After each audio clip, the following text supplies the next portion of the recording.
Agora começou a gravar, pronto. Tá bem que a gente estava só na revisão ainda, né? Então, ó, vamos lá. O volume minuto é o volume corrente menos o volume de espaço morto, que é o que vocês disseram, né? É o volume de ar que fica ali na traqueia e que não sofre troca gasosa, tá? Ele não acaba não sofrendo troca, ok? Quando a gente está falando de ventilação mecânica, esse espaço morto ele aumenta um pouco. Por quê?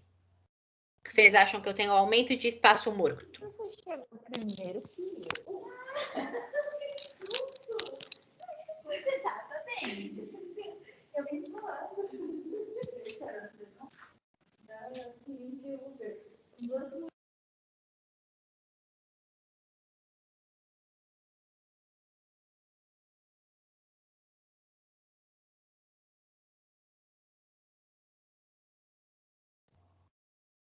Por que vocês acham que aumenta o espaço morto quando a gente fala de ventilação mecânica?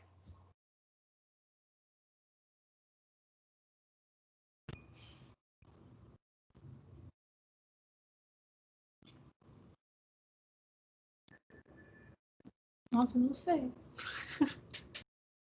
Ó, vamos lá, então. Se o espaço morto é o volume de espaço morto é o volume de ar que vai ficar ali na minha traqueia e não sofre troca gasosa, o que eu aumentei na ventilação mecânica aí?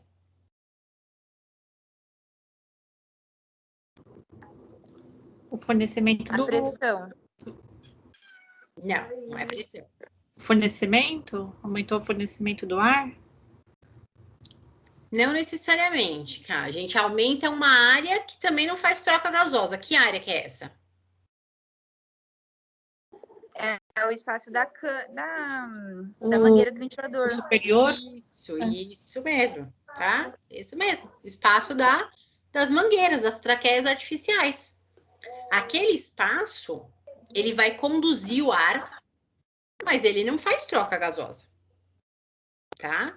Então, eu tenho toda vez que a gente fala de ventilação mecânica, isso serve para as duas áreas, tá? Tanto de neonato quanto para adulto.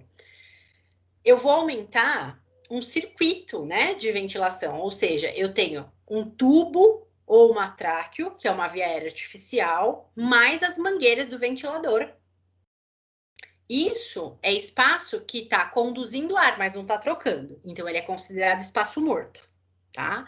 É por isso que muitas vezes, principalmente para neonatos, a gente não pode colocar as mangueiras, as traqueias tão longas. Que se elas forem muito longas, eu não aumento só o volume de espaço morto, como eu aumento a resistência, né? Porque eu vou ter que gerar uma pressão maior para vencer aquela resistência daquelas mangueiras. Tudo bem? E aí eu vou multiplicar pela frequência respiratória. Isso aqui também, geralmente, já fica marcado aqui, ó, na tela, tá? Então, já tem os volumes aqui para vocês na tela. Tem o volume inspirado, tem o volume minuto, tem a relação, né? Tem os tempos, e ficam todos aqui na tela, né? Geralmente ficam aqui embaixo e aqui na lateral, tá? Ou aqui, marcado os números em que eu já sei. Então, assim, eu vou precisar, Ana, fazer esse cálculo? Não, provavelmente não. Porque isso já vai estar em tela para vocês, tá? Você tem que saber o que significa, é claro, tá? A fração de oxigênio, que nós também já tínhamos comentado da aula passada, que é a quantidade de oxigênio que eu ofereço a mais para esse bebezinho, né? Para que ele mantenha o quê? Uma saturação acima de 90%, tá? 90 ou mais. A pressão inspiratória, que é aquela pressão que vai fazer o alvéolo abrir para entrar ar lá dentro, né? Para gerar volume. Lembra da bexiga que nós fizemos o teste? Quando ela nunca foi usada, eu preciso pôr uma pressão muito maior para conseguir distender. A mesma coisa com o pulmão. A pressão é o que gera volume pulmonar. Então, a pressão ela não pode ser muito baixa para não levar um volume muito pequeno de ar e acabar fazendo uma hipoventilação, mas também ela não pode ser muito alta, porque se eu aumento demais a pressão, eu vou aumentar demais o volume de distensão e eu posso aumentar a resistência vascular, porque eu aperto os capilares sanguíneos, tá? E aí a gente aumenta essa resistência. E a gente tem o PIP, que vocês ouvem tanto a gente falar 1 milhão de vezes, né? Que é uma pressão positiva que a gente deixa no final da expiração, para que não saia todo o ar desse pulmão. A gente aumenta o volume residual, então, para que esses alvéolos fiquem abertinhos, para que eu não precise novamente fazer uma força muito grande para abrir. Ele já vai estar semi-aberto. Eu não deixo sair todo o ar de lá de dentro e nem colapsar, tá? Então, é para isso que a PIP serve, ok? Tudo bem? Tudo pronto. Tá bom. Vocês estão com cara de cachorro cair da mudança?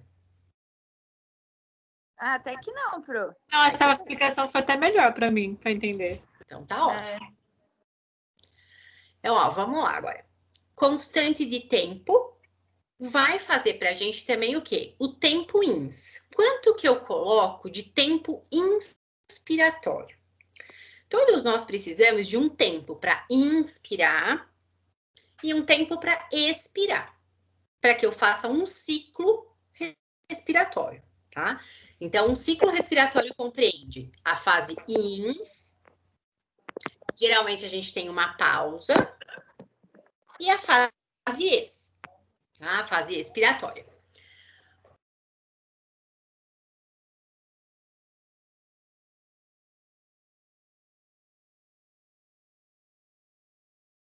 Pro, seu microfone tá Pro, mudo. saiu o seu som.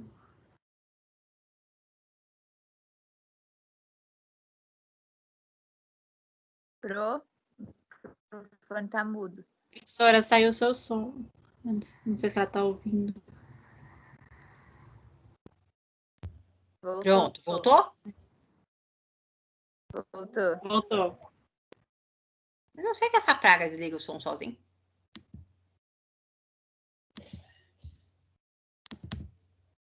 E aí, esses meus botões que também demoram para me responder. Então, ó, vou voltar lá. Tempo inspiratório. A gente vai precisar calcular sempre a constante de tempo. Leva mais ou menos, gente, um neonato, 0,30 segundos para inspirar. E quase o dobro, 0,60 para expirar.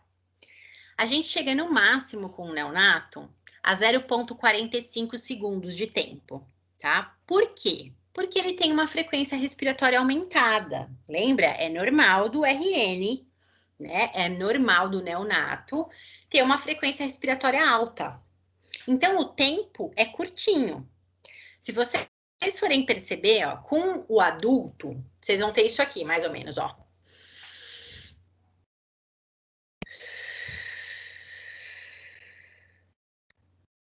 Uma média para o adulto é 1,10, 1,20 segundos, tá?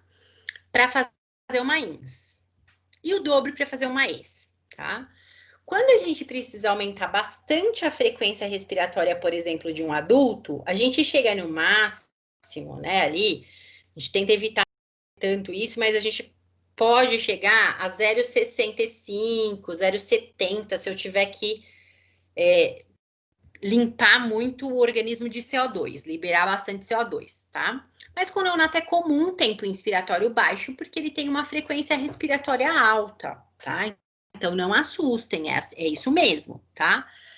E toda vez que eu tenho um tempo para inspirar, em geral, a gente tem o dobro de tempo, ou pelo menos uma vez e meia, para expirar, tá? Isso é chamado de relação inspiração para expiração. Vocês vão ver dessa maneira aqui do ventilador, ó.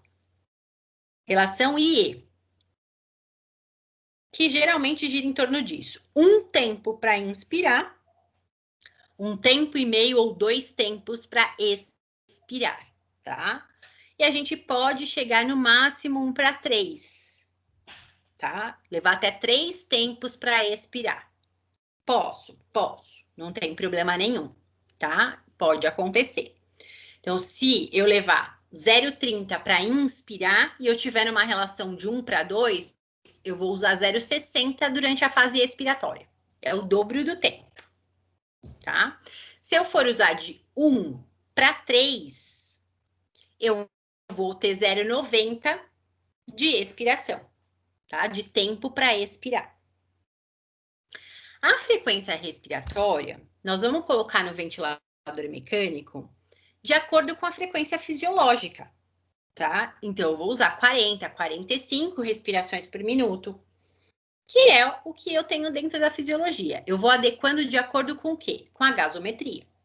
Conforme eu vou pegando os exames de gasometria... Ai, mas saiu de novo meu som? Não é possível. É para estar sem som só no celular. Vocês estão ouvindo, né, gente? Ah, então tá bom. É porque aí no celular marcou que tava mudo de novo. Não. Pelo amor. Então, a frequência respiratória, a gente vai colocar sempre uma frequência próxima da fisiológica, tá? Daquilo que a gente tem naturalmente. E a gente vai corrigindo isso de acordo com a gasometria, o exame de gasometria que a gente vai utilizando. Fluxos. Os fluxos, eles vão nos ajudar a reverter colapsos alveolares, que são as atelectasias, ou evitá-los, tá? E a gente evita fluxos muito elevados. O que é o fluxo de ar? É a velocidade com que esse ar vai ser enviado para o pulmão desse neném, tá? Então, geralmente, a gente usa fluxos entre 6 e 8 litros por minuto, tá? A gente evita usar fluxos acima de 10 litros porque são fluxos que não são laminares, tá? Eles são turbulentos e eles podem aumentar ainda mais a resistência da via aérea. E aí eu tenho um problema, porque a própria ventilação mecânica, ela já aumenta a resistência de via aérea por causa do circuito. Eu tenho que instalar mangueiras que no meu organismo não tem. Se eu ainda, além disso, coloco fluxos, velocidade de ar muito alta para entrar nesse pulmão, o ar entra como se ele estivesse fazendo um looping, batendo nas paredes da traqueia. E aí o bebê pode ter um broncoespasmo, tá? Se ele tiver propensão a fazer broncoespasmo, a resistência aumenta, ele também pode fazer crise de broncoespasmo. Tudo bem? Tudo, Pro. Perfeito. Embora eu não goste disso aqui, eu coloco para vocês não ficarem tão ansiosos, porque eu entendo, né, que para vocês é importante ter uma ideia da prática, né?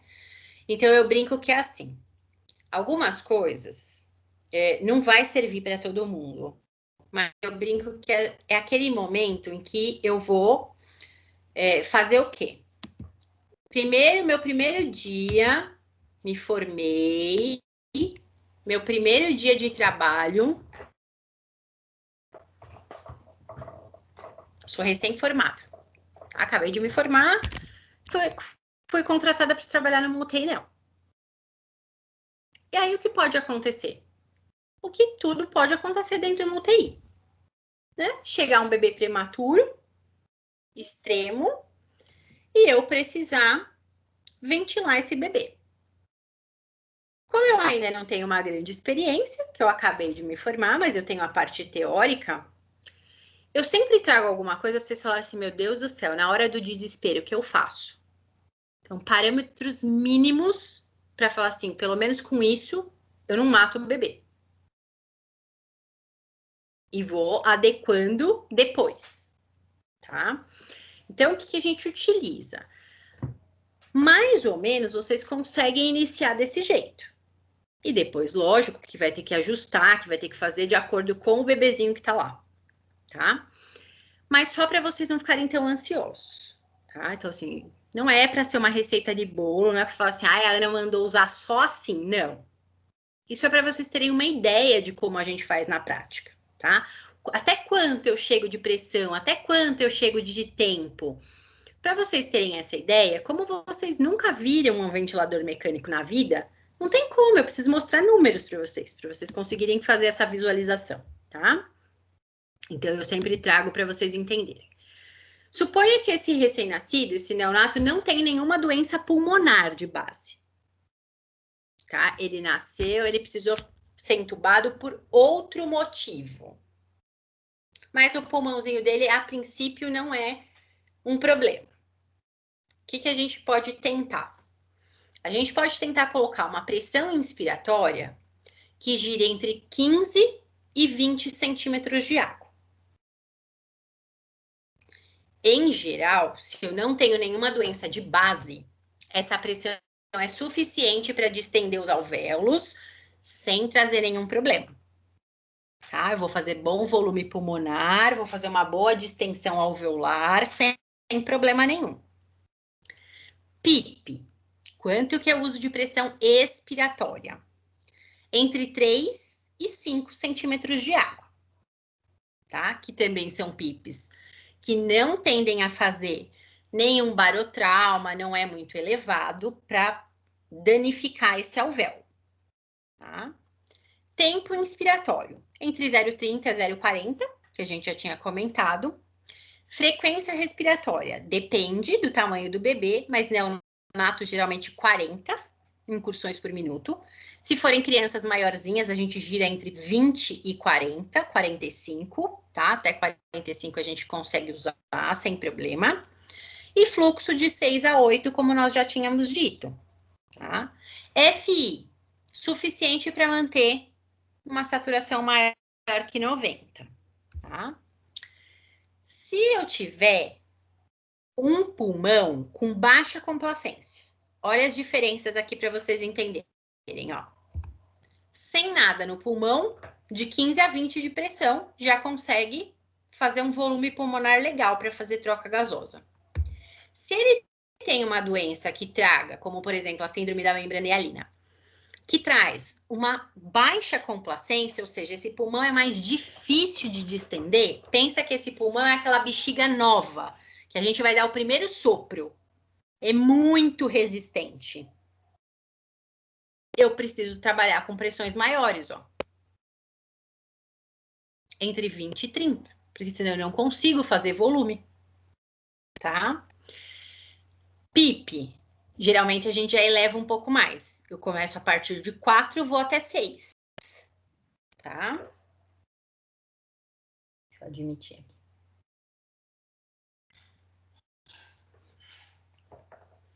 Não muda fluxo, geralmente a gente não usa acima de 10 litros. A frequência respiratória pode girar entre 30 e 60, porque eu preciso otimizar a saída de CO2 muitas vezes, tá? Então, às vezes eu preciso trabalhar com frequências respiratórias um pouco mais altas.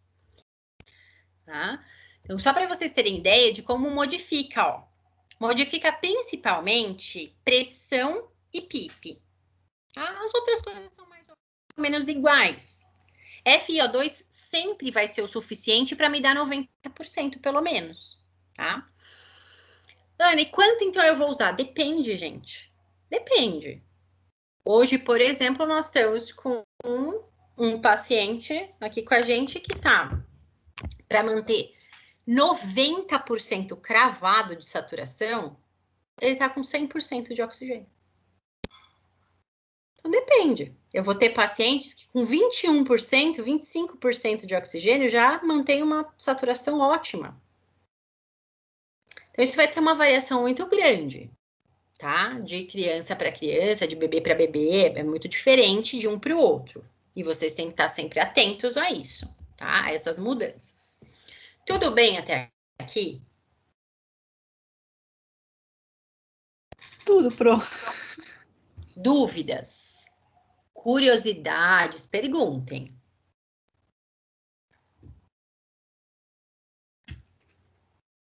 Nossa, Pro, eu demoro para responder porque o botão do microfone não funciona. Aí Não eu tô tentando falar e não vai. Mas tá tudo bem e agora não tem dúvida, né? Vamos ver no dia da prova. Falando em dia da prova, como foi a prova? Ah, nem lembra, Pro. Pula essa parte. Prova do caramba. Não, Vamos... eu tenho que lembrar. Deixa eu até abrir a câmera para ver uma coisa. Boa noite, Pro. Boa noite. Tudo bem, Lite? Tá bem não, Pro. Aquela prova não foi de Deus, não. Foi não? Não. Foi do inimigo a prova? Foi do inimigo. Foi montada pelo inimigo. Muito cansativa a prova. Eu gastei 4 horas e 38 minutos para realizar a prova. Mas o que tinha mais? Qual foi a disciplina que eles cobraram mais? Tinha bastante tem ideia? resp, Pro. O meu Tinha. caiu 4 questões respiratórias. Vocês acertaram essas, né? Não dá para saber ainda. Eu espero em Deus, né, pô? Eu espero em Deus, que eu não sei nem o que eu acertei. Ó, mas na minha caiu umas 4, 5 questões de ventilação mecânica, parte da respiratória, caiu umas coisas de ética, bastante coisa de ética Eu de ética, é verdade. também. Né? Caiu bastante SUS também. Aí, cinésio, não sei se de vocês caíram, mas cinésio também, acho que foi basicamente isso. Eles deixam Caiu geralmente saúde da mulher na minha. Caiu de avaliação em vocês? Porque a minha caiu umas de avaliação também. Não, na minha caiu uns 3 casos clínicos, cara, mas avaliação não.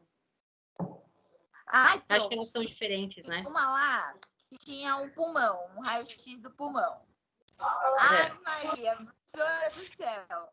Aí eu procurei lá no Google, né? Pulmão de enfisema pulmonar. Para mim era tudo igual os pulmão. Era tudo mesmo pulmão. Você vai, a gente trocou o paciente e levou o pulmão. É o pulmão da mesma jeito. A minha caiu essa questão também. Minha nossa, mas assim, né? Fizemos. Eu acertei 20 questões, até que eu não fui mal, não.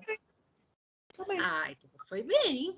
Fui bem. Não tinham 30? Graças a Deus. Mas, sim, rolou um estresse. Dor de cabeça, dor de ouvido, chocolate não Dá pra tomando chá. Tá? Mas assim, legal que vocês tiveram um minha... índice bom de acerto, gente. Para ser tudo mesclado, é um índice legal de acerto. Não, eu achei que eu fui bem até, mas foi difícil, viu? Que bom, mas pelo menos foi bem, né? Aí que tá. Esquece. O que vocês têm que pensar sempre, que eu sempre falo para vocês, né? Essas coisas não são ruins, essas provas de proficiência, eu acho que elas são boas para vocês, porque acabam treinando vocês, por exemplo, para os concursos públicos. Que são assim, entendeu? Quando a gente vai prestar um concurso, eles não vão fazer direcionadas perguntas para uma coisa só, uma área só. Eles vão abrir o leque, né? Então, eles vão fazer sobre várias coisas. Então, por exemplo, esse dia eu fiz uma prova, que eu estava lá fazendo processo seletivo, e na prova tem assim, a parte para UTI, adulto, ok. A parte de ventilação, a parte respiratória, sem problema. Aí começa assim, cirurgia de artroplastia, de não sei da cirurgia de ortopedia, não sei do que. Eu falei assim, ai, caramba, eu bem ortopedia, porque eu não sou muito fã, né? Aí você tem que ir por conclusões que a gente tem por quê? Claro que não vai cair só de respiratória, porque no hospital você atende toda sorte de paciente. A gente vai ter paciente que tem problema reumático, a gente vai ter paciente que tem problema ortopédico, a gente tem problema cardíaco, a gente tem problema renal, a gente tem problema oncológico. Então, assim, é um número de coisas gigantescas. A gente consegue se preparar estudando tudo de tudo? Não. A gente tem que conseguir, o que a gente fez naquele dia na aula, fazer associações. Ah, tá, eu não sei a resposta, porque às vezes a gente não sabe mesmo. Mas, assim, eu sei que esse conceito isso quer não dizer pode, isso. né? Exatamente. Isso aqui eu tenho certeza que não pode, né? E aí a gente vai indo por eliminação. Então, algumas coisas a gente vai fazer justamente isso. Eu elimino aquilo que não é, né? Assim, que eu tenho certeza e vou pendendo para fazer as outras. Ô, Pro, mas só é ruim, assim, pelo menos a minha visão. O que eu achei ruim é muita questão para avaliar e a gente vai ficando cansado. Não, sim, isso é um fato. Mas, Lid, é assim. Aí chegou uma hora que eu tava lendo, já tava tarde. Eu falei, você quer saber? Eu vou chutar, eu vou não sei. Umas 7 questões a gente cancelou. Falou assim, ó, isso aí o que a gente pensou até agora. O resto vamos no pensamento. Mas, isso, a gente resolveu bem a prova, Pro. Que eu bom. achei Tá bom. A gente o reflexo da prova, Pro, eu fiquei morta. Porque eu já era 2h30, acordei 5h30. Hoje eu atendi 143 pacientes de manhã. Nossa! Pô, olha a minha cara de bela que eu tô. Não, é cansativo. Mas eu achei que, no geral, a gente fez, acho que em 4 pessoas, né? A gente discutiu bem, assim, demorou, porque as perguntas não eram as mesmas, né? Sim, Tinha que diferente. ficar caçando aonde que tava. Mas eu achei que a gente foi bem até, assim. A discussão foi saudável, sabe? Sempre é um processo de aprendizagem, né, Bru? E assim, é importante que vocês façam assim. Eu sempre gosto. E vocês sabem que eu sempre coloquei questões de concurso nas provas de vocês. Eu nunca escondi isso de ninguém. Eu ponho mesmo, porque eu acho que isso é um treino. Vocês têm que estar preparados. E é isso mesmo, Lite. Eles fazem provas longas, porque a ideia de quando você está participando de um processo seletivo é funil. Então, é aquilo. Quem que vai conseguir? Às vezes, quem passa no concurso não é o cara que é mais inteligente. Às vezes é aquele que tem maior controle emocional para não falar assim, putz, agora eu tô cansado. Ele consegue manter, né, um nível de atenção constante. E eu tenho dificuldade. Porque eu começo com um nível de atenção alto e geralmente a minha tendência é cair. Eu vou perdendo um pouco o foco de atenção. Eu tenho essa dificuldade. Eu também. Tem gente que não. Então, assim, às vezes quem se dá melhor é aquele que consegue. Não é que é assim, ai, eu não passei no concurso porque eu sou uma burra. Ai, o cara, ela passou, ela é mais inteligente que eu. Não. Muita gente faz muito treino, faz muitos concursos. Alguns concursos, dependendo de quem é o patrocinador do concurso, por exemplo, Unesp, Vunesp, não sei, eles têm mais ou menos um padrão de prova, que quando você faz um monte, você já percebeu esse padrão. Né? E aí eles vão filtrar a gente justamente por isso. Quer dizer, eu faço muitas questões. Quem vai ficando cansado, não é às vezes que não sabia aquela questão, mas já não tem mais foco de atenção, já não consegue se concentrar. É uma forma deles te eliminarem, né? É a forma fácil de eliminar uma grande quantidade de pessoas. Eu vi o quanto me fadigou essa prova que hoje eu não consegui erguer o braço. Sim, mas é porque a gente todo mundo fica tenso, né? Provas são tensas. Nossa, eu tô toda dura. É. Aí o Fábio brincou pra mim, eu acho que você tá precisando de fisioterapia. Eu falei, eu tô mesmo. E é isso que eles fazem. Eles fazem isso no ENAD, fazem isso nos concursos, nas provas de residência. O perfil é sempre o mesmo, é esse, né? São provas extensas que exigem bastante mesmo, que a gente fica realmente cansado, tá? Eu acho que uma das provas mais longas que eu já fiz e que foi num concurso que eu fiz em Diadema. Aí eu passei e nunca eles chamaram porque caducou, eles nunca chamaram para vaga. Enfim, ok, né? Mas, que prova longa, chata. Mas é isso, mas que bom, gostei que vocês foram bem. Fico feliz. Tá bem. Ai, não achei que eu fui bem não, viu, Pro? Por que, Elite? Para, menina. Eu acertei só metade 14. da prova. Poxa, metade não tá bom? Tá doida? Então, eu tava muito cansada. mil Porque na hora que eu mandei mensagem pra Bruna, eu falei assim pra ela, amiga do céu. Eu Mas vou começar a chutar porque eu tô cansada. Mas todo mundo fica, Elite, isso é natural. Não precisa ficar com, imagina, ficar com receio disso. Mas que bom, fiquei feliz que vocês foram bem. Tinha esquecido de perguntar da prova. Obrigada, Pro. Nada. Vamos lá, então, ó. Desmame.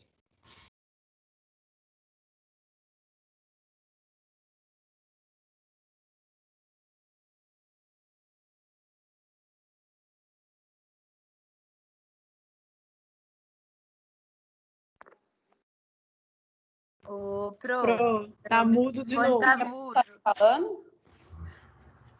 Tá mudo. O microfone da Pro. Já ela liga de novo. Tá mudo e sem a tela.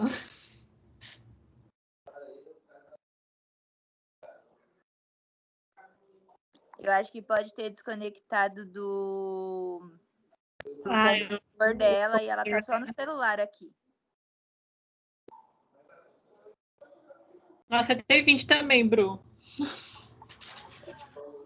É o quê? Acertei 20 também. Ai, que bom, parabéns. Então, pelo menos a gente... Eu falei, precisa encontrar alguém que acertou 20 também. Eu achei que foi um resultado bacana, assim. Caiu bastante coisa de paralisia cerebral, não sei o que de Duchenne, esse negócio da aula do Júlio. Na minha prova tinha bastante pergunta disso. Caiu algumas coisas assim. A minha tava bem mista, pra falar a verdade. A minha também. Então, Eu devia ter te chamado, Camila, que eu acho que a nossa é igual. Camila, na Vou sua mandar uma caiu mensagem para ela aqui. Na Oi? sua caiu a pergunta da Leila? Ah, fala mais ou menos o que é. Ah, não, eu não Que sei. fala Eu só a sei que o Leila? começo é a Leila. Caiu acho que de uma mulher, sim. Que é uma questão grande pra caramba. Essa daí a gente não sabia fazer, não. A gente chutou. Aí ia perguntar se você lembra qual que era, né? Mas eu não lembro o conteúdo do negócio. Só lembro do nome da mulher. Mas você vê que amanhã acho que vai sair o gabarito, né? Eu vi. Pergunta pra Patrícia. Eu quero ver qual eu errei agora. Então, Camila, eu fiquei tão tenso que eu não consegui nem marcar o meu gabarito. Eu também não marquei. Eu vou por classificação, pelo que eu me lembro. Então, mas eu acho que vai sair só as letras. É? Poxa vida. Eu Eu pensei acho. que ia sair a prova escrita. Porque eles não colocam 2-0. a prova com a resposta certa. Você mandou mensagem pra Pro, cara? Acabei de mandar, mas ela não me respondeu. Então tá bom. Eu vou aproveitar que ela deu uma saída e vou tomar meu banho, tá, gente? Tá bom. Pra ela voltar ali. Então, porque tá 2-0. Beijo. Beijo.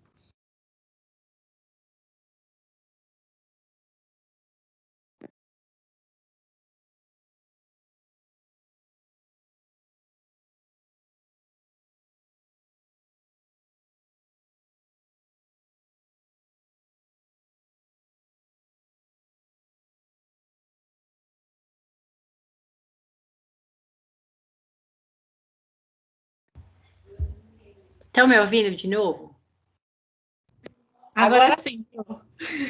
Desapareceu tudo aqui. Peste. Ó, gente, eu ainda vou ter um infarto por causa de tecnologia. E ontem, Pro, minha prova saía do sistema porque caía a internet. Gente, do nada esse negócio para de funcionar, fez um barulho assim. Pum! Eu falei assim, mas cadê todo mundo? Sumiu a tela, sumiu tudo. Bem, estamos de volta. Deixa eu partilhar a tela de novo. Eu mandei mensagem no celular, viu, pra você que a gente tava procurando. Se você viu alguma coisa. Eu vi agora, cara. Então, mas aí não foi nem eu que desliguei essa peste, saiu do nada sozinho. Que praguinha. Pior é que depois eu tenho que ver se ele não parou, vai fazer a gravação picada em 300 vezes. Ai, Senhor.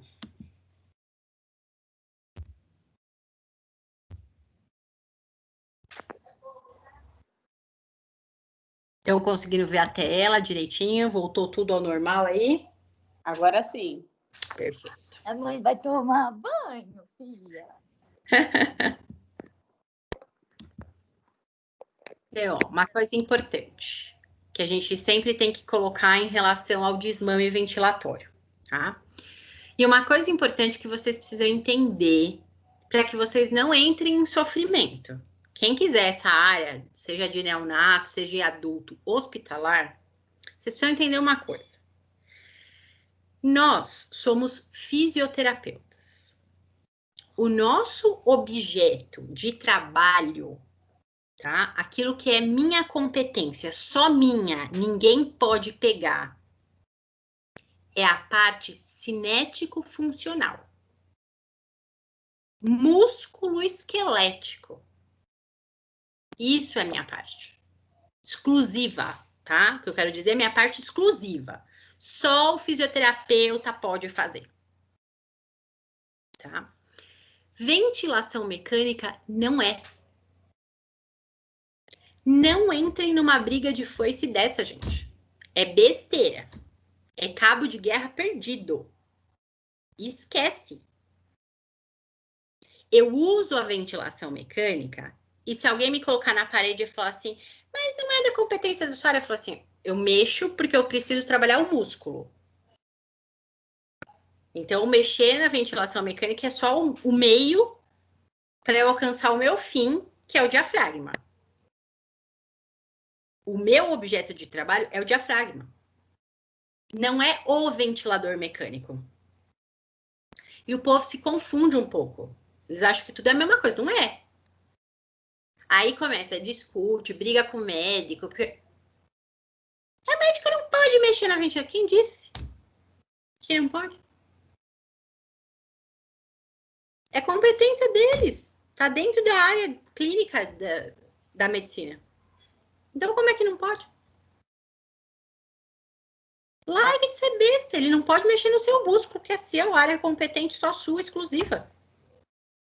Para de querer ficar doido por causa do ventilador, do botão. Não. O que eu faço de correção de ventilação, de manutenção de ventilação, eu não faço por conta do ventilador mecânico, eu faço por conta do diafragma do meu paciente. Minha ideia é trabalhar o músculo. Então, não percam o foco do objeto de trabalho de vocês, tá? Não entre nessa vibe de brigar, de querer falar assim, não, a ventilação mecânica é do fisioterapeuta. Nunca foi exclusividade nossa. Nunca foi. Então, não percam o tempo de vocês. Nunca foi e nunca será. Aí todo mundo fala assim, credo, Ana, você trabalha nessa área, como que você fala isso? Não, porque é verdade. Nunca foi e nunca será. A gente utiliza isso porque eu preciso trabalhar a musculatura o mais rápido que eu puder. O meu objetivo é o treino da musculatura respiratória. E às vezes eu tenho que usar o ventilador mecânico para fazer esse treino. Para fazer desmame. Mas é isso, tá? Não fiquem com essa questão de ficar assim brigando. Ah, eu vejo cada vez... Tem grupos, né? Porque a gente participa dos grupos de onde a gente trabalha. Nossa, o povo discute. É absurdo. Que não sei o quê. Porque isso é da fisioterapia. Eu falei assim, que bando de besta. Nunca foi. Nunca foi exclusividade nossa, gente. O médico intensivista pode mexer. O enfermeiro intensivista tem que saber. Básico. Ventilação mecânica básica, ele tem que saber. Se não tiver ninguém no setor, só o médico e o enfermeiro, ele tem que saber. Mas enfermeiro não tem que mexer. Para de ser doido. Não vai fazer ventilação avançada, mas o básico ele sabe. Para com isso. Aí vocês vão se desgastar à toa, é besteira. Então, assim, a ideia sempre é o quê? Tirar o mais rápido possível para não perder musculatura respiratória. Ô, praga. Desculpa, gente. Que formas, então, a gente tem, né, de ventilação mecânica? A não invasiva, que é chamada de VNI, ventilação não invasiva, tá? O objetivo da ventilação não invasiva é evitar uma intubação, partir para uma ventilação invasiva, né? Diminuindo o trabalho respiratório, melhorando as trocas gasosas, consequentemente eu vou ter melhora da gasometria, utilizando máscara, que pode ser nasal ou facial, tá? Que vai utilizar como interface mesmo do paciente com o ventilador. Ou então, eu uso a não invasiva como forma de desmame. Eu quis tirar muito rapidamente, mas eu sei que esse paciente ainda precisa de um pouquinho de pressão. Eu posso colocar ele na não invasiva, tá? Quando eu tiro mais rápido o suporte invasivo, logo depois da extubação, eu posso colocar um CPAP para facilitar um pouco o trabalho desse neném e ele não cansar, tá? Então, são as formas que a gente utiliza. Sem nenhum problema. Uma outra situação, a ventilação não invasiva não é o salvador do universo. Não é a tábua de salvação, não é. Tá? Então, isso é algo que a gente tem que tomar cuidado. A gente tem que tomar cuidado tanto na área de ventilação neonatal, como em qualquer área de ventilação mecânica que eu tenha e que eu possa atuar, tá? Mesmo em UTIs adulto. Tem que tomar muito cuidado, porque isso não pode acontecer, tá? Então, assim, com neonato, a gente usa, tá? É mais comum o quê? Eu vou ter neonatos que vão ficar em CPAP contínuo, por mais diferente do adulto, tá? Que geralmente não é assim. O CPAP, ele é intermitente, eu ponho um pouco, deixo ele descansar, ponho de novo, deixo descansar. No neonato, tem recém-nascidos que ficam no CPAP por dias, semanas, meses, depende, tá? É uma forma de ventilação que muitas vezes é eficiente para o neonato. Tá? Eu não preciso necessariamente intubar, tá? Então, ó, não sei, minha câmera tá aberta, mas não tá funcionando. Que katsu. Olha que feliz. Agora foi. Adoro essas coisas. Então, sempre pensem nisso, tá? Neonato, vocês vão ver muito. Ah, ele tá em ventilação. Ah, no que ele tá? Ele tá no CPAP. Ele tá em ventilação contínua no CPAP, tá? Então, isso é comum na NEL, mas não é comum no adulto. Dificilmente vocês vão ver assim, ah, ele tá em ventilação contínua no CPAP. Não. CPAP para adulto é usado de maneira intermitente, tá? Usa, fica 1 hora, depois vai fazer de novo mais 1 hora mais tarde, tá? A gente vai fazendo dessa forma, diferente do bebê, que a gente pode deixar direto. Então tá aqui, ó. O CPAP, ele vai fazer com que a gente tenha uma pressão positiva contínua nas vias aéreas, o que facilita a entrada de ar para esse pulmão. Esse bebê não tem que fazer muita força, quando ele faz, o ar já é empurrado para dentro desse pulmão, porque está ali uma pressão constante. Então, facilita a entrada de ar, diminuindo o trabalho para esse bebê respirar, tá? A gente tem dessas formas aqui, ó.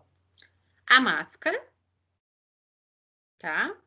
E o prong ou pronga nasal.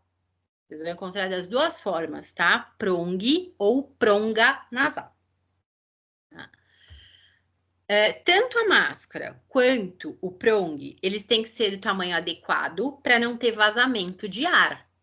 Tá? Se eu tiver muito vazamento de ar, a pressão não faz o efeito suficiente, tá? Para manter essa boa ventilação pulmonar.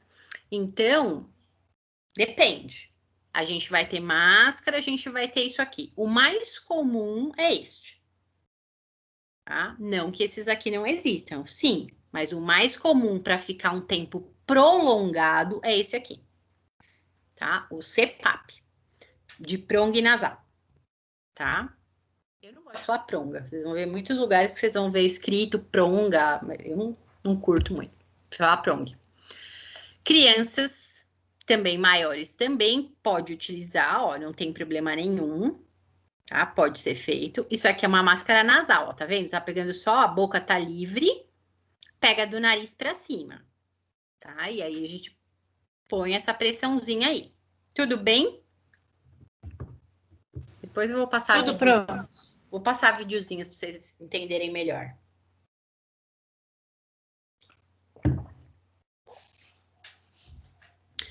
Quando um RN prematuro passa por todo esse processo, precisa ficar em ventilação mecânica invasiva, tem que ser desmamado, tem que ser retirado, às vezes precisa de suporte de ventilação mecânica não invasiva.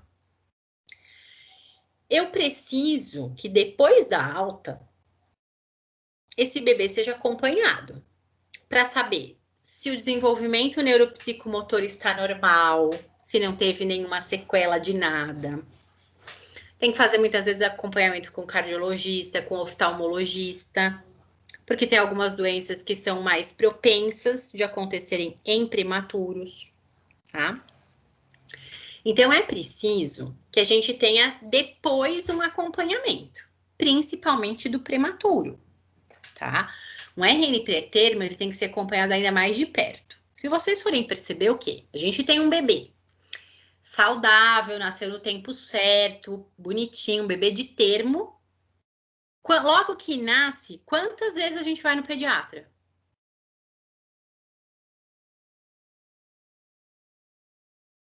Quem tem filhos aí para me ajudar? Todo mês. Todo mês. Isso porque nasceu de termo. No tempo certo, sem problema. Se for pré-termo, gente, a gente vai mais até. Tem mês que você passa 2, 3 vezes no pediatra, no neonatologista. Praticamente vai uma vez por semana, eu brinco, né? Que tinha dias que eu ia... o Enzo tinha que passar na oftalmo, tinha que passar na cardio, tinha que passar na pediatra especialista em neonato. Então, assim, tinha mês que eu ia em 3 médicos, em 3 especialidades diferentes, para fazer o acompanhamento. O acompanhamento com o cardiologista, ele fez até 1 ano e meio de idade, né? Então, tem que ter um segmento. Não é só assim, dá alta, vai embora e ok. Né? Não precisa fazer mais nada. Precisa acompanhar para ver se não tem nenhum tipo de problema que precisa ser tratado. Quanto antes a gente faz, se tem o diagnóstico melhor, né? Então, isso tudo é importante, tá? Não adianta falar, né? Essa questão de falar assim, não é também para ficar maluco, não sei o quê. Esquece, gente, né? A gente brinca que, assim, toda mãe de prematuro de primeira viagem ainda vai ficar estressado, né? A gente acaba... Depois você fala assim, não, ok, são coisas naturais, você vai acompanhar só para ver se não tem nada. Né? Mas sempre tem o receio de que se tiver. Né? Faz o que e se tiver? Então, tudo isso tem que ser muito bem orientado para a mãe no momento da alta. Para ela não achar o quê? Bem, esse tempo ruim já passou, não preciso mais de nada. Só pegar a criança e ir para casa e bora ser feliz, acabou a conversa. Vai ser feliz sim, mas tem que estar com cuidado um pouco mais próximo, tá? Então, o oftalmologista, eu levava ele a cada 15 dias para fazer o exame de fundo de olho, porque teve que fazer o acompanhamento por causa da retinopatia de prematuro.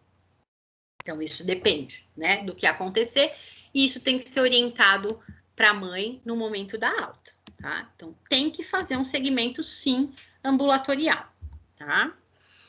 Quem vai atuar neste segmento de ambulatório?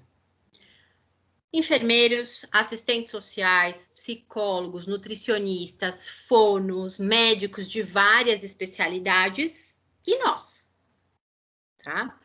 Para nós, a nossa principal atribuição, nossa principal função no segmento de ambulatório a prematuros é avaliar o desenvolvimento motor. Verificar se tem alteração de tônus, se ficou alguma alteração respiratória, se for necessário, fazer uma intervenção individualizada, orientar a família para fazer em casa, posicionamento, uso de órtese se for necessário. Tudo isso é nossa parte, tá? Então, a gente vai orientar esses pais, a gente vai fazer o atendimento, a gente vai fazer o diagnóstico cinético funcional, eu vou verificar se essa criança está desenvolvendo, se tem um atraso no desenvolvimento motor, como que isso está acontecendo, tá? É importantíssimo, nosso papel é fundamental, tá bom? Tudo bem? Tudo pronto. Perfeito.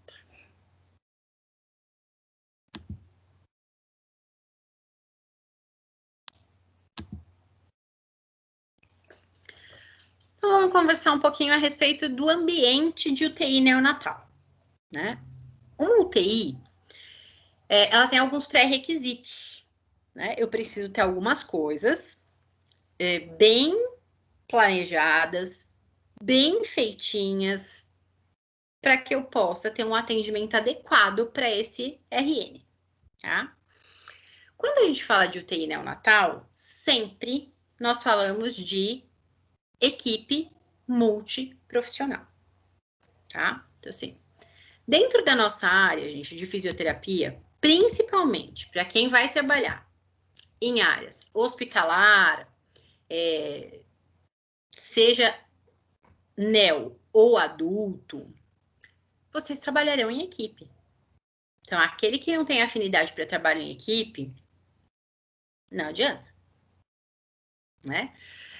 E eu sempre brinco que quem é que sobrevive mais tempo e melhor nessas áreas? Quem que vocês acham que é? Qual é o perfil, a característica que vocês acham que tem que ter para conseguir fazer esses trabalhos em equipe?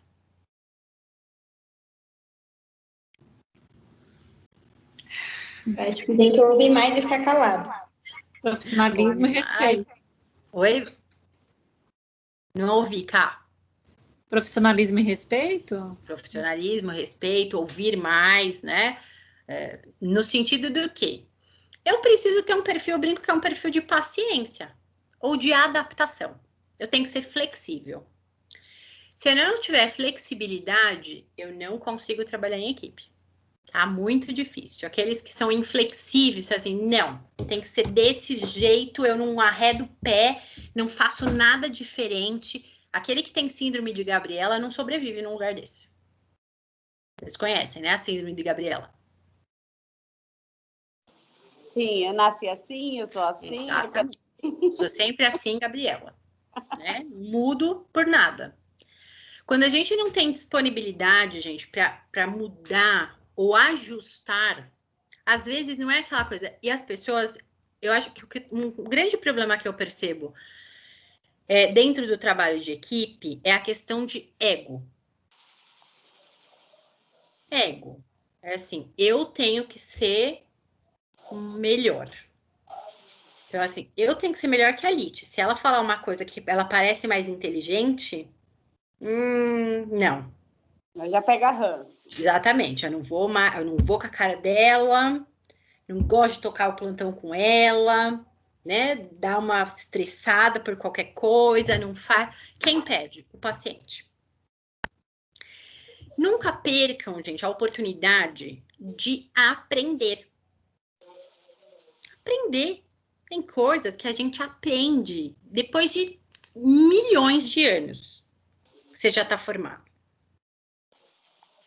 Há pouco tempo foi uma plantonista fazer cobertura aqui pra gente. Ela falou assim, Ana, eu deixei, porque eu sempre usei, né, a gaze na traque, bonitinha, para não machucar o paciente. Mas eu dobro a gaze e ponho ela. Ela fez tão bonitinho que eu falei assim, olha que menina esperta, que legal. Porque eu nunca tinha feito daquele jeito. Falei, gostei dessa ideia. Aprendi. Isso é legal, né? Ter uma visão de você pensar. Mas, lógico, que nem é isso. Às vezes, criam alguma coisa, vocês criam um exercício, vocês criam alguma coisa que na hora para vocês era necessário e que eu nunca imaginei. Eu fico feliz, porque graças a Deus eu aprendi alguma coisa. Não vou ficar de birra. Eu falei, achei ótima ideia. Porque é o que ela faz? Ela faz uma plaquinha com micropore e corta no meio, fica mais arrumadinho. Ficou bonito, gostei. Comecei a fazer, falei assim, pronto, aprendi mais um. Não tem o porquê fazer isso. Mas aí as pessoas têm uma crise de ego. Ai, que absurdo. Litiane acabou de se formar, como que ela faz isso e eu não fiz nunca? Como que eu não tive essa ideia? Que a ideia tem que ser minha. Porque você acha que você é onipotente, onipresente, você é doido? É doido. Então, assim, não custa se adaptar. Aquela coisa assim, atendimento difícil é prioridade. Se o cara precisa comer e fazer um treino de fono, você tem outro paciente para atender? Então vai atender, deixa o diacho da fono atender primeiro, qual o problema? Essa adaptação que o pessoal não gosta de fazer. Porque fala assim, mas eu cheguei para atender, ela veio para atender. Para de picuinha. Para de picuinha. Que ela não vive nesse mundo. Para, não tem essa. Pergunta. No dia eu tava atendendo, a fono veio e falou assim, Ana, precisava fazer um treino com ele. Já vim aqui 3 vezes, estava tomando remédio. Você vai demorar ainda para terminar a físio? Falei, eu acabei de começar a avaliação. Falei, vamos fazer o seguinte, você trabalha aqui que eu tenho outro paciente para atender ali, enquanto você faz aqui, eu atendo lá. Pode ser assim? Ai, obrigada. Eu não morri. Eu voltei a atender ele depois. Não foi um caos, não acabou com o meu atendimento. Nem eu vi assim, chegou lá, acabou com o meu atendimento. Para de ser louca, você só atrasou 2 minutos que você ia atender, antes atendeu depois. Para com isso. Pra ser maluco. Assim, não adianta, gente. Trabalhar em equipe é isso. É poder se ajudar, é poder falar assim, tá, isso não é comigo, mas custa eu fazer? Como brincava minha avó, vai cair sua mão? Se não vai cair sua mão, faz. Por quê? Se a gente não age dessa maneira, quando eu preciso de ajuda, eu sempre falo isso para vocês. Fisioterapeuta dentro da área hospitalar sempre é a menor equipe. Que a equipe de enfermagem precisa ser maior, porque tem mais coisa para fazer de assistência. Tem que dar remédio, tem que dar banho, tem que trocar fralda, tem que fazer sinais, tem que fazer não sei o quê, então eles têm mais gente. Nós temos menos. Se eu preciso de ajuda para levantar um paciente que é grande, às vezes eu não tenho outro físio perto de mim para me ajudar. Quem vai me ajudar é o pessoal da enfermagem. Então, custa a hora que o cara tá lá, que nem outro dia, uma se paramentou inteira, coitada. A hora que ela terminou a burca dos Covid da vida, ela falou assim, eu esqueci de pegar a seringa. Eu falei, qual a seringa que você precisa? Onde tá? Qual que é? Não sei. Me fala que eu te trago. Eu tava passando no corredor. Não custava nada. Fui lá, busquei, falei, é essa? Ai, não, é aquela outra menorzinha, tá na outra gaveta do lado de lá. Falei, tá bom, eu vou pegar. Pega, leva, pronto. Não caiu sua mão. Você não morreu por causa disso. E a hora que você precisar ser acudida também, eles vão te acudir sem reclamar. Tá? Então tem que ter cuidado. Esse negócio de achar assim, eu sou melhor. Tem uns físicos que, pelo amor de Deus, né? Que acha que vai cair a mão de qualquer coisa. O negócio tá do lado dele, ele fala assim, ai, cadê a secretária? Preciso dessa folha. Estica a mão, traste. Oxi. Então, assim, para ter uma UTI neonatal, nós temos uma portaria, tá, do Ministério da Saúde, de 2012, onde eu preciso o quê? Eu tenho uma composição, tá? Então, eu posso ter, dentro dessa UTI, eu vou ter setores, é uma setorização, tá? Vai ser dividido em unidade de cuidado intermediário, tá? Que pode ser dividida em cuidado intermediário convencional e cuidado intermediário mãe canguru, tá? É dentro de um mesmo espaço, mas eu tenho setores diferentes. Então, aqui neste setor da unidade de terapia intensiva, estarão os pacientes mais graves, que necessitam de uma atenção mais próxima, que precisam de alguma atenção mais específica ainda, que estão em ventilação ainda, que não estão num processo de desmame, que tem, às vezes, descompensações hemodinâmicas. Quando essas crianças passam e vão melhorando, ela vai sendo transferida para uma outra unidade, né? Que às vezes é dentro do mesmo ambiente, muda o lado da UTI. Aí você fala assim, aqui é a unidade de cuidado intermediário. Ok, você sabe que ali você terá pacientes que já estão um pouco melhor, tá? Aqueles quando ainda não podem fazer o método canguru ficam do lado de intermediário convencional. Aqueles que já podem fazer mãe canguru vão para o lado de mãe canguru, né? E agora que a gente viu, a Cá até mandou para mim uma coisa interessante, que é lógico, por conta da pandemia, acabou que esse método canguru ficou um pouquinho prejudicado, né? Porque agora tem toda uma questão de higiene e tudo mais, tá? Então, tá aqui, ó. Num primeiro momento, entubadinho, tá? Então, tá entubado, tá em ventilação mecânica invasiva, tá? Tubo, óreo, sonda orogástrica, né? Os acessos venosos, ó, os sensores, a mãozinha às vezes tem que ficar restrita, ó, tá vendo? Tá restrita aqui, amarradinha na isolete, tá? Esse aqui é meu filho. Por isso que eu não pus tarja, porque eu tenho direito de imagem. Sério, Pro? Esse é o Enzo. Ele tem, tá vendo que tá arroxeado todo o rosto? Sim. Isso aqui é uma máscara equimótica, tá? A própria pele que cria isso? Aconteceu isso, Bru, porque foi assim, como eu entrei em trabalho de parto, e ele fez a coroação para nascer de parto normal, e eles tentaram segurar, ele ficou pressionado na saída do canal vaginal. Entendi. Então, ele teve essa roxidão, né? Porque romperam vasos sanguíneos de tanta pressão que ele ficou ali por um tempo muito prolongado. Tadinho. Nasceu assim, parecia um rato feio, coitado. Gente, não dá pra dizer, né? Você acha que... Vamos falar a verdade. Agora eu vou abrir a câmera pra vocês verem que eu não sou uma mãe, né? Que sou completamente sem noção. Todo mundo fala assim, meu filho é lindo, quando o meu não era. Mas, gente, isso o quê? Eu falo pra ele mesmo, eu falo assim, filho, você é feio, parece um ratinho.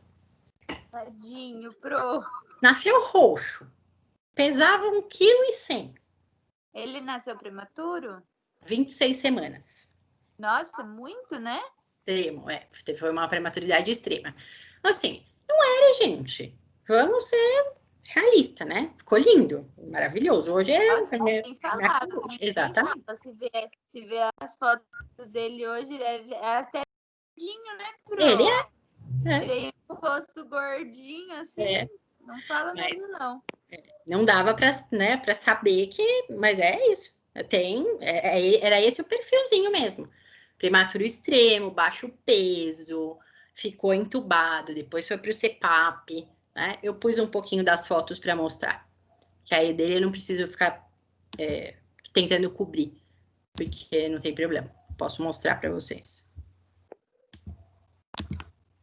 Então, aqui foi logo depois do nascimento. Aqui ele estava com 3 dias de vida. Aqui já tá um pouquinho maiorzinho, ó. Ele tá mais gordinho já. Já tá mais gordinho, já não tem mais aquela roxidão, já perdeu, né, a máscara equimótica. E aqui já passou para ventilação não invasiva, ó. Ele ficava em CPAP contínuo. Entendi. Tá? Uma prong nasal, ó. Aí tem as mangueiras. A gente coloca essas touquinhas para fixar. Ó, tá vendo que tá preso aqui? Com elástico e alfinete, né? Geralmente ou é elástico e alfinete, ou tem agora alguns velcros. Na época não tinha, era assim que elas fixavam. E aí tem que usar a touquinha para não machucar a pele e eu ter onde fixar as mangueiras, porque as mangueiras não podem ficar soltas. Tá? Certo. Olha o pezinho dele, que bonitinho. Aí aqui, quer ver? Aqui acho que não saiu bem essa. Aqui é o oxímetro, tá vendo? Esse é o oxímetro que fica. Geralmente pode pôr na mão também, mas eles revezam, porque pode queimar a pele. Então a gente tem que trocar. Entendi. Geralmente, durante os atendimentos, a gente troca o lado, depois põe na mão, né? Para não queimar, porque pode queimar, porque é feito por luz, por sensor de luz. E a luz pode esquentar a pele do bebê e queimar. Então a gente vai rodiziando, tá? Vai fazendo um rodízio para não queimar, tá? E sempre com eletrodos cardíacos, né? Esse fio aqui, ó, que vocês estão vendo, tá fixado aqui na axila com micropore. É o sensor de temperatura. É um termômetro. Tá? Legal. É um sensorzinho de temperatura. E aqui é a sondinha para alimentação. A sonda para alimentação, geralmente, quando o bebê fica em CPAP contínuo, ela tem que ser colocada na boca, tá? Por quê? Vocês estão habituados a ver a sonda nasoenteral, que faz a passagem pelo nariz. Aqui não dá, porque como ele precisa da assistência de ventilação, usando o nariz como via, não dá para passar a sonda aqui junto, senão vaza ar e o CPAP não faz efeito. Então, aí tem que passar a sondinha na boca. Tá? Aqui já podia ir no colo. Gente, ele era muito pequeno, Pro do céu. Você já era físio, Pro, nessa época? Já. E era hospitalar já? Já tinha trabalhado em UTI, não, né? Ah, tá. Já. Ele nasceu em 2007, eu me formei em 98. Ah, tá, já tinha uma cotinha já, né? Já tinha um tempão de estradinha, já tinha percorrido alguma coisa. Por isso que a gente acaba ficando um pouquinho estressada, né? Que é o que eu brinco com vocês. Nesse momento, eu sempre brincava, a ignorância seria uma bênção, né? Porque algumas coisas você não saberia, então você não ficaria assustada. Exatamente.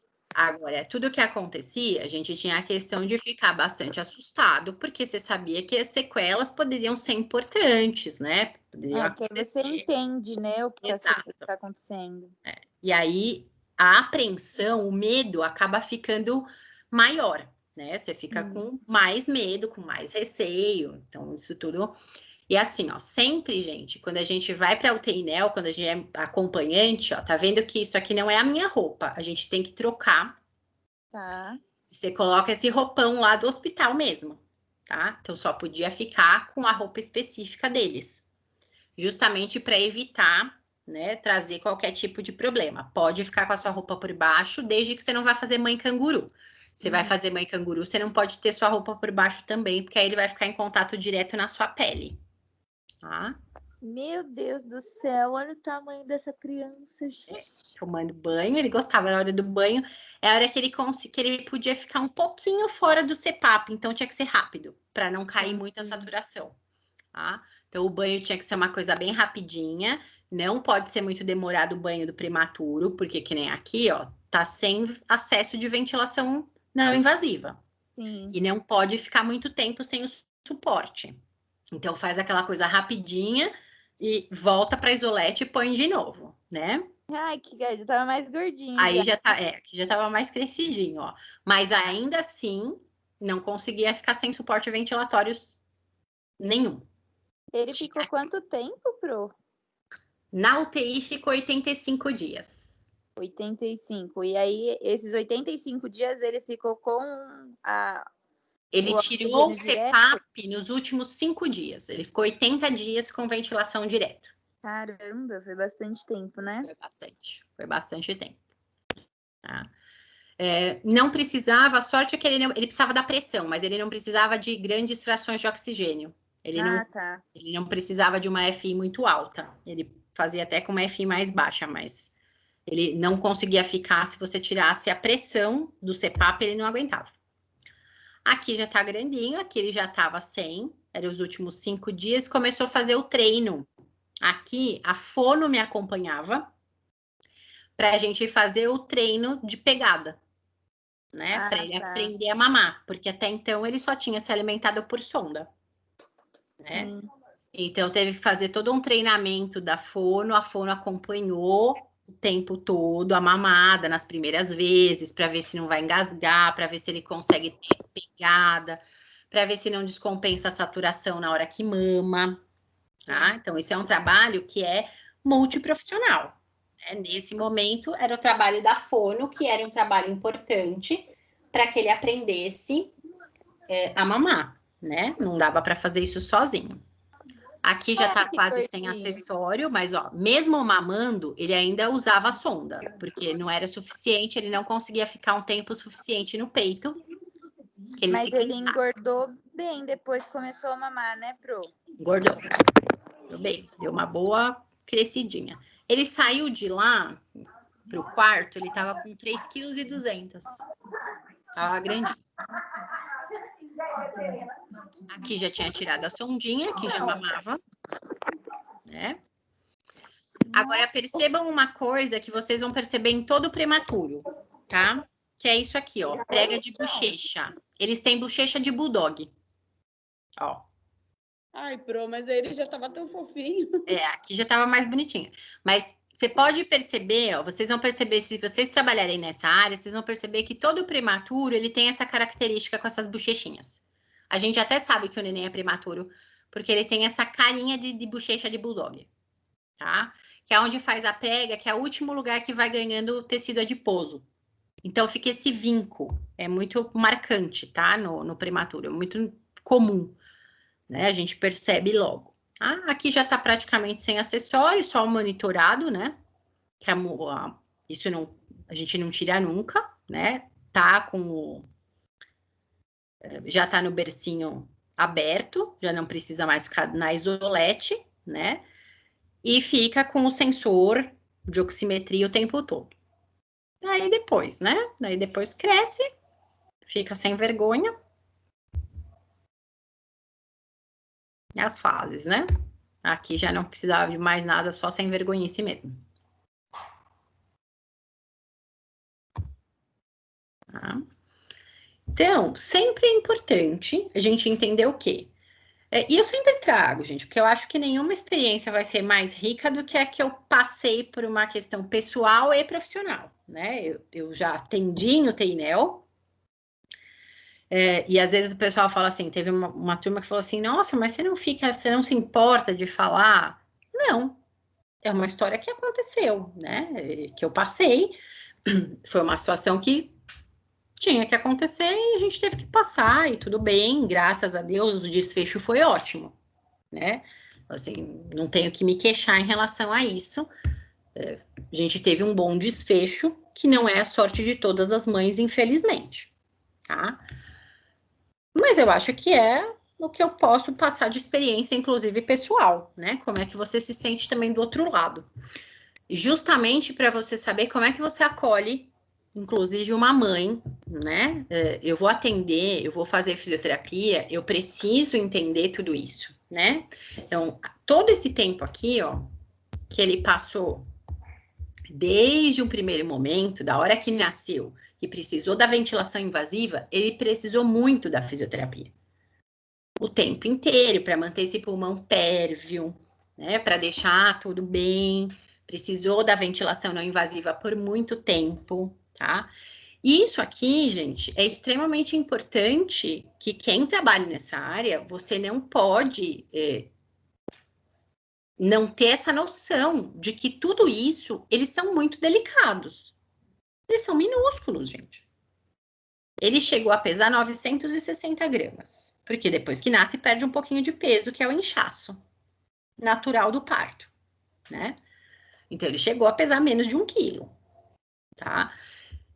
Por que eu sempre falo isso para vocês? Porque algumas situações, gente, vocês só serão bons profissionais se vocês tiverem empatia por quem está passando pela situação, né? Isso, graças a Deus, isso me deixou mais, né? Depois que eu tive o Enzo nessa situação, eu acho que eu fiquei mais cuidadosa, mas eu já era. Porque eu sempre tive muito medo desde que eu me formei, eu sempre usei essa questão de que, assim, eu trato o meu paciente como eu gostaria se eu fosse o paciente. Eu sempre penso isso, se fosse comigo, tá? Então eu já fazia isso, mas claro que depois que ele nasceu e que a gente teve toda essa experiência, eu redobrei minha atenção, tá? Porque nesse caso, nesse episódio, o Enzo teve um episódio, eu não sei se eu já comentei com vocês, eu acredito que sim, porque eu até conto isso várias vezes, em que ele teve que ser reentubado, ele já estava no CPAP. Ah, é ótimo estar no CPAP? Não, mas é melhor do que estar na ventilação invasiva. Ele teve que ser reentubado por conta de uma negligência de um fisioterapeuta. É uma infelicidade você ter que, como mãe, fazer uma crítica dessa a um colega de trabalho. Mas foi verdade. Infelizmente. Tá? Por quê? Esses bebês precisam ser aspirados. Eles formam secreção em via aérea facilmente. Qualquer secreção, a gente já conversou aqui, se eu aumento a quantidade de secreção, eu pioro a respiração desse bebê, eu pioro a troca. Então, não pode deixar. Então, a aspiração, ela é constante. Eu já sabia disso e nunca foi um problema, tá? Então, o Enzo foi aspirado milhares de vezes. Nunca tive nenhum problema. Imagina, né? Assim, a equipe de físio, não posso reclamar, sensacional. Exceto por esse rapaz. Né? Infelizmente, é uma coisa que a gente acaba passando, você não imagina. Ele utilizou uma sonda mais calibrosa do que o necessário. Eu tinha saído para almoçar, eu ficava na UTI das 8 horas da manhã às 22, que era o período que era permitido. Naquela época não era liberado como é hoje. Hoje a mãe fica 24 horas. Ela tem liberdade para ficar 24 horas, tá? Naquela época não. Eles deixavam ficar durante o dia, mas a gente não podia passar a noite. Então eu ficava durante todo o período que era permitido. E claro, eu saía para ir ao banheiro, para ir almoçar, né? Então eram os momentos que eu saía da UTI. Eu estava sair para ir almoçar. Quando eu voltei, ele estava terminando a aspiração, já com o nariz sangrando muito. Muito. Absurdamente. E a sonda era calibrosa. E eu falei para ele, nossa, o que aconteceu? Não aconteceu nada, mãe. Isso é normal. Eu falei, não, não é normal. Porque até então ninguém sabia. Eu não tinha dito qual era a minha profissão. Ah, tá. Então, eu falei para ele, não, não é normal. E ele? Claro que é. Eu falei, não, não é normal, porque eu sou sua colega de trabalho. Saí, Sora. É normal sair um pouquinho de sangue, porque às vezes, assim, como ele era aspirado muitas vezes, eu entendo, a mucosa fica ressecada por causa do oxigênio, por causa do prong, fica. Pode sangrar? Pode, um pouco. Quando você passa uma sonda maior, aí ele fez um sangramento aberto, machucou muito. E aí, claro, sangra o nariz. Você tá com o CPAP, coagula o sangue ali, não funciona. Ele teve que ser reentubado. Ai, tadinho. Ele voltou pro tubo, eu saí de lá. Naquele momento eu não consegui, não tive forças para fazer nada. Eu vim embora. Eu liguei pro meu marido e falei assim, eu tô indo embora, eu não consigo ficar, porque daí eu tive uma crise, né? Aí eu descompensei emocionalmente. Eu tive uma crise. Aí a médica falou assim, não, calma, a gente vai tentar estancar o sangramento para ele ficar na VNI, mas eu sabia que não ia dar. Você já sabe. Falei, vai ter que entubar de novo. Que caminho que tem? Se não respira sozinho, não pode usar o CPAP, vai entubar. Não tem outra alternativa, gente. A gente sabe que não tem outro jeito de fazer, né? Aí ela queria fazer uma nasofibrobroncoscopia. Eu falei, não, vai sangrar mais. Falei, não vou autorizar, não quero que faça. E aí fui embora. Eu deixei, e aí meu marido foi para lá, né? Para ficar, para acompanhar, e aí realmente voltou pro tubo. E aí, claro que aquele dia eu não era mais ninguém, né? Eu passei, acho que à noite, eu devo ter ficado até umas, sei lá, não consigo me recordar direito, mas eu fiquei até a madrugada chorando, né? Claro. E no outro dia não abri o olho de tão inchada que tava com a cara inchada. Ah, com certeza, né? Mas assim, eu fui fazer uma reclamação formal como mãe. Eu não acho que eu tenho que aceitar que nenhum profissional, muito menos um profissional que é meu colega, tome uma atitude dessa. Então, eu fui conversar com a chefia de fisioterapia. Eu acho que não é admissível. Não importa. Foi com o meu filho, claro, e isso, óbvio, que me deixou bastante irritada, mas poderia ter feito com o filho de qualquer um. E foi muito grosseiro. Porque quando eu cheguei, ele estava terminando de aspirar. Gente, não se enfia uma sonda daquele jeito. Eu falei para ele, pelo amor de Deus. E aí ele quis dizer que eu não sabia o que eu estava falando, tal, porque ele não sabia que eu também era fisioterapeuta. Então, isso foi uma das coisas que eu fiquei descontente, né, em relação à equipe por conta disso só.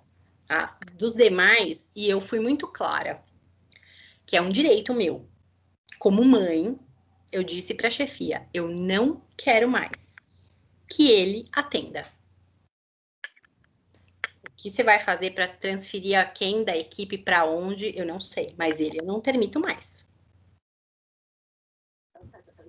Minha mãe falou que faria o mesmo, pronto. Exatamente, né? Ela sabe, né? Mãe é mãe, a gente faz mesmo, porque aí você não tem essa de que ele tem que ficar com pudores, porque, ai, mas ele é meu colega e se eu prejudicar? Ele prejudicou meu filho, querida, esquece, né? Aí a mãe sempre fala mais alto. O problema é dele, né? Claro, aí é um problema dele. Estudou, ele tinha que ter feito um negócio bem feito. Com certeza. Ou, no mínimo, ser delicado, porque, assim, é um serzinho minúsculo. Vocês viram o tamanho da careta? Desse tamanico. Você tem que tomar cuidado na hora de passar a sonda, tem que descer devagar, tem que tomar cuidado, gente. Não pode ser desse jeito, tá? Então, sempre falo para vocês, cuidado. Cuidado, e sempre falem para a mãe. Eu sei, toda vez que eu vou aspirar, eu sei que pode sangrar um pouquinho. Antes de eu começar, eu já converso com a mãe, se ela estiver do lado. Mãezinha, eu vou precisar fazer isso, é chato, a gente passa a sondinha no nariz, às vezes sai um pouquinho de sangue. Mas é para ser um pouquinho, não é para jorrar sangue na narina da criança, como aconteceu. Que aí não conseguia nem ficar mais com o prong, porque coagulava o sangue e não consegue fazer a ventilação. Tá? Então, isso para que vocês saibam que, né, tenham sempre isso com vocês. Sempre pensem, e se fosse comigo? Né, eu ia gostar? Então, cuidado. Né? Eu acho que a gente se torna um profissional mais humano quando a gente se coloca na situação do outro, né? Independente de qual seja, é o que eu falo. A gente teve há pouco aí um paciente que ficou extremamente irritado, que não queria fazer a VNI, e todo mundo ficou criticando. Eu falei assim, gente, há quanto tempo esse coitado tá dentro de uma UTI? Ele tá estressado. Eu tenho que entender o lado dele também. Não é só o meu lado do tratar. E ele? Que tá há 30 dias enfurnado dentro de uma UTI, toda hora com essa máscara na cara, apertando o rosto. Sim, vai ficar irritado. Quem tem que entender isso sou eu, que sou profissional, não é ele. Infelizmente, a gente tem que saber, né? Quando a gente escolhe, é isso que acontece, né? A gente escolheu essa profissão, a gente quis. Tudo bem, gente, até aqui? Eu vou deixar essa próxima etapa para a gente falar depois, né? A respeito da parte de índices obrigatórios, do que a gente tem que ter e quais são as indicações, para a gente dar uma relaxada, ver um pouquinho a parte prática de vídeo, tá? Tá bom, Bruno.